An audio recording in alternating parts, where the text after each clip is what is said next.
Isithembiso. Isithembiso esasenza phambi kwaJehova nomfundisi owayemile phambi kwethu mhlazane sibophe ifindo likasofa silahlane.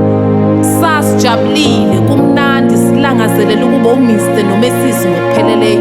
Senza isithembiso phambi kwebandla nesihlobo kugcwele bonke abasondelene nathi, safunga sathi sofa silahlane. Sikusho ngokweqiniso kuqhamuke ekuthuleni kwezinhliziyo zethu, singenandaba nokufa kohlukanisa ukuthi kuyofika nini noma kuyofika kanjani. Yahamba umnyaka, emshadweni wethu sekwaphenduka inkundla yesibhakela, kuphuma amagama ayiziswane, ingxabano ibuzwa kuthina. Sesaphula zonke izithembiso, angithi sekuselele sesisodwa sithi sofa silahlane. Kodwa vele sesilahlene ngokwezinhliziyo, sekuswele ngokwenyama kuphela, ngoba nomunye ushesha kuthandayo komunye kulo muzi.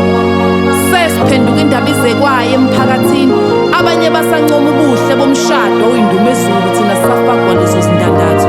Nabefundisi sebeluleke kwaphela izeluleko zokusiluleka. Yeke umshado wethu onamaphupho nesithembiso, kodwa namhlanje usuphenduka umdlalo weshashalazi, sigijima izinkantolo siqashula ifindo esalibopha ngenjabulo nothando, kodwa sasingazi ukuthi sophenduka izitha.